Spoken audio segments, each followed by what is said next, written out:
The Vaux Viaduct is one of several structures along Highway A1 Lausanne-Bern.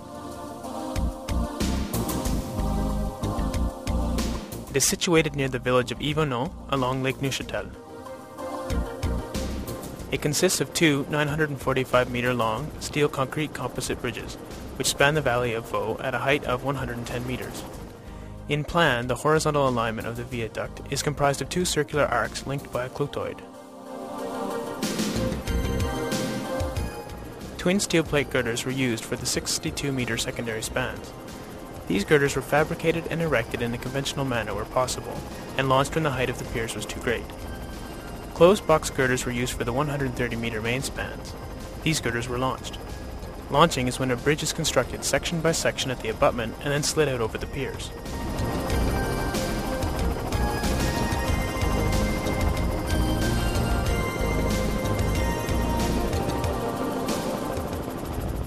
The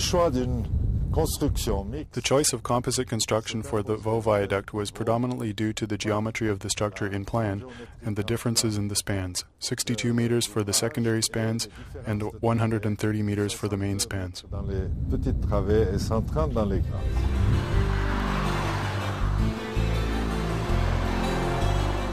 The steel structure was prefabricated in a workshop.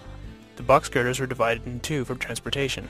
As the pieces to be transported were up to 30 meters long, an exceptionally large convoy had to be used for transportation.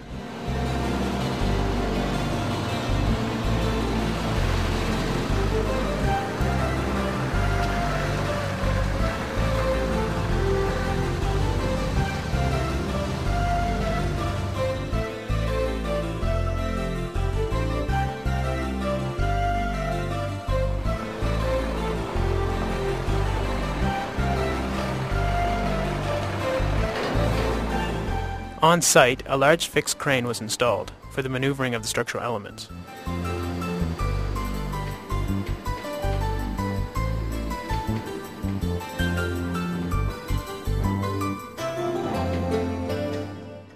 The elements of the box girder were set in place in the assembly zone to be welded to the launch portion of the bridge.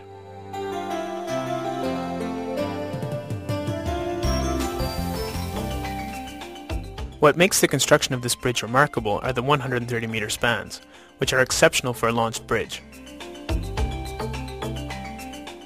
With these impressive spans, a variable girder height, and a curvature in plan, the launching operation required special attention.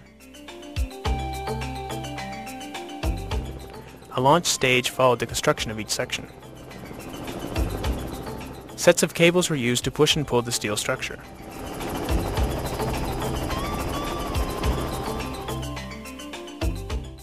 Due to the flexibility of the bridge, the cantilever of 130 meters causes significant vertical deflection of the launching nose.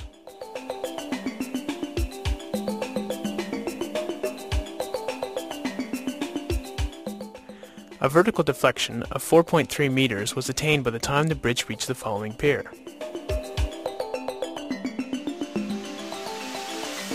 A lifting system was used to raise the launching nose to the top of the pier.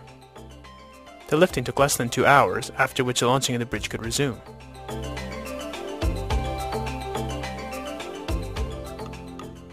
To ensure a successful launching, ECOM developed a monitoring system which provided real-time information regarding the behavior of the bridge and the reactions of the supports. These measurements contributed to the launching by providing information required to correct deviations from previously calculated theoretical values. After the steel structure was in place, the concrete deck slab was constructed.